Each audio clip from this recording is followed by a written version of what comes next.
আল্লাহ রাব্বুল আলামিন যেভাবে কোরআন পাঠিয়েছেন তার একটা উদ্দেশ্য আছে না নাই? সবাই তো জবান ছেড়ে বলেন না, আছে না নাই?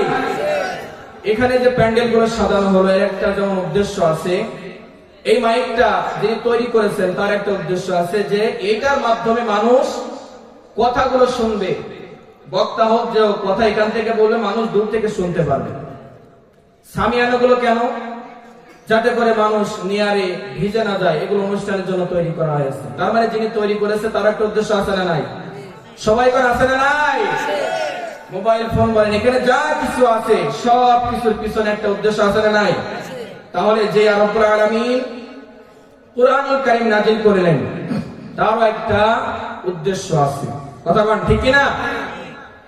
আল্লাহ রাব্বুল আলামিন এর জন্য বলেন আলিফ লাম রা কিতাবুন আনজালনাহু ইলাইকা লিতুখরিজান নাসা মিনাজ যুলুমাতি ইলান নূর। জোরে বলেন আল্লাহু আকবার, কণ্ঠ ছেড়ে বলেন আল্লাহু আকবার। আল্লাহ রাব্বুল আলামিন বলেন আলিফ লাম রা কিতাবুন আনজালনাহু ইলাইকা লিতুখরিজান নাস। হে নবী, আপনার উপরে যে কুরআনুল কারীম নাযিল করা হয়েছে, যে কিতাবটা আপনার উপর নাযিল করা হয়েছে, যাতে করে আপনি মানুষদেরকে অন্ধকার থেকে আলোর পথে আনেন, এই উদ্দেশ্য নিয়ে আমি আল্লাহ রাব্বুল আলামিন কুরআনুল কারীম নাযিল করেছি। জোরে বলেন সুবহানাল্লাহ, আর একটু জোরে বলেন সুবহানাল্লাহ। ভাই আমার ভালো করে বোঝেন, এখন আপনাদের কাছে প্রশ্ন করে জানতে চাই, এই কুরআনুল কারীম যে উদ্দেশ্যে আল্লাহ রাব্বুল আলামিন নাযিল করলেন, এখন একটা বছর পর যখন রমজান আসে, সামনে যেমন রমজান, এই রমজান মাসে হুজুর একটা খতম তুলবে, খতম তুললেই কি কুরআনুল কারীমের উদ্দেশ্য পূরণ হবে? কথা বোঝেন? বুঝেছেন আপনারা? শুধু খতম করলে কি কুরআনের উদ্দেশ্য পূরণ হবে? এখন যদি এই কুরআনুল কারীমটা সুন্দর করে পরিষ্কার করে মাসারাটাকে রেখে দেন, তাও কিন্তু উদ্দেশ্য পূরণ হবে না। কথা বলেন ঠিক কি না? এই কুরআনুল কারীমটা মা বোনেরা মনে করলেন যে রমজান মাস আসুন, না পড়লে কেমন হয়? রমজান মাস যখন আসবে, মা বোনেরা সহ যারা পুরুষ মানুষ আছে এরাও মনে করলো তাহলে কুরআনুল কারীমটা এই মাসে একটু পড়বো, তাহলে বলেন তো কুরআনুল কারীমের উদ্দেশ্য কি সাকসেসফুল হবে? না, কখনোই সম্ভব নয়।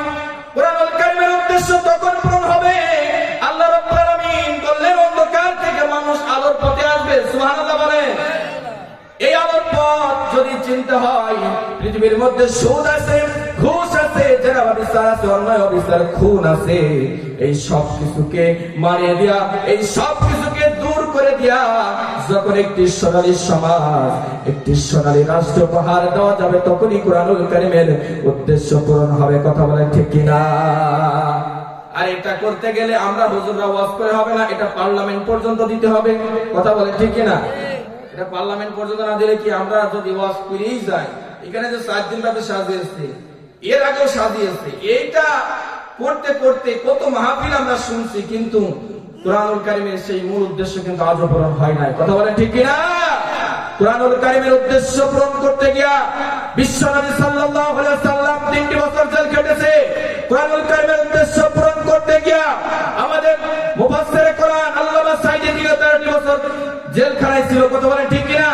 সেই দিন পর্যন্ত তাকে মেরে ফেলা হয়েছে, কিন্তু কুরআনুল কারীমের উদ্দেশ্য আজও পূরণ হয় নাই। কথা বলেন ঠিক কিনা?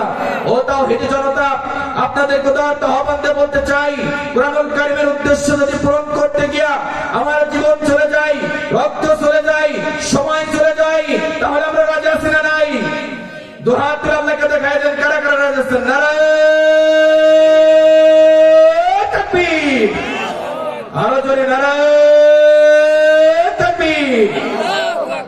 আল্লাহ রাব্বুল আলামিন কুরআনুল কারীমের উদ্দেশ্য বুঝে আমাদেরকে যেন সেটা বাস্তবায়ন করার জন্য যখন যতটুকু সময় সুযোগ দরকার সেই পথ আমরা দিতে পারি। আল্লাহ রাব্বুল আলামিন তৌফিক দান করেন। সকলে পড়ছি আল্লাহুম্মা আমিন।